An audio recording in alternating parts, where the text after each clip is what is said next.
Bonjour, ici Michel pour actualité-dvd.com.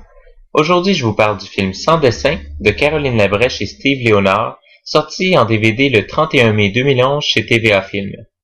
Cette comédie met en vedette Steve Léonard, Caroline Labrèche, Julie Tétrault et Vincent Desmarchais. Ceux qui connaissent déjà les riches courts-métrages québécois seront ravis de voir que certains de leurs artistes passent maintenant au long. Bien que la plupart des noms soient inconnus, certains visages pourront vous sembler familiers, surtout si vous connaissez les courts-métrages de Bagman, Profession meurtrier. La grande difficulté à passer du court au long métrage, ou inversement, est de trouver le rythme juste qui suffit à chaque art.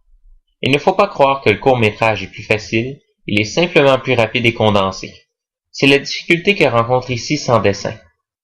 Le film part un peu du pied gauche, avec un rythme de court-métrage qui est supportable pendant une vingtaine de minutes. Heureusement, le film change de rythme avant de s'essouffler. Les acteurs prennent étrangement de l'assurance dans leurs personnages et même la réalisation se fait plus confiante.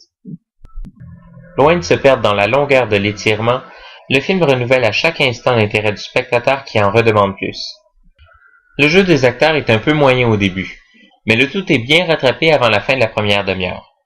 L'humour est rafraîchissant, parfois un peu au-delà de la limite du bon goût, mais jamais trop. On bouscule les bonnes mœurs établies pour surprendre et faire vraiment rire plutôt que sourire. Le scénario est assez solide et on reste sur la bonne voie la plupart du temps. Les prises de vue sont novatrices et parfois il faut porter attention à des détails infimes du décor pour avoir accès à un autre niveau d'humour. Par exemple, quand Paul discute avec son meilleur ami, il y a un étrange mais très beau plan d'ensemble. La caméra est placée entre deux chaises, pratiquement sur le sol. On voit les chaises et la table par en dessous et un décor plutôt coloré. Le verre d'alcool que tient en permanence le meilleur ami de Paul nous porte à confusion. Mais en prenant attention aux détails, on se rend compte que les personnages sont en fait dans une crèmerie. On tombe dans l'absurde et on y baigne littéralement pendant tout le long du film.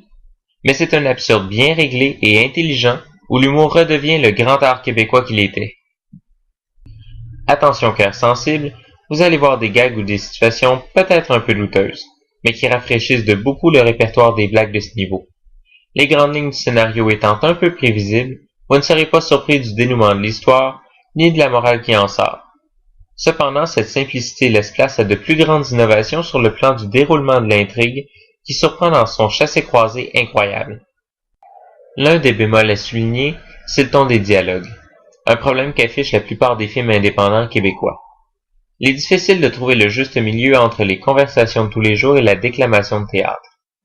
Les acteurs sont rarement des professionnels et ça se sent malheureusement. Ça reste un compromis car ce ton maintenu garde le spectateur émotionnellement loin du film. Le film, présenté en 16:9, n'est offert qu'en français Dolby Stereo 2.0, avec l'option des sous-titres en anglais. Dans les suppléments, on retrouve un making-of, des commentaires audio, des scènes inédites, des bloopers et une bande-annonce. De manière générale, on peut dire que Sans dessin est l'une des meilleures comédies québécoises de tous les temps.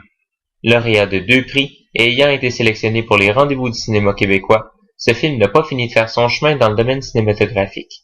Il faut sans hésiter se procurer le DVD du film.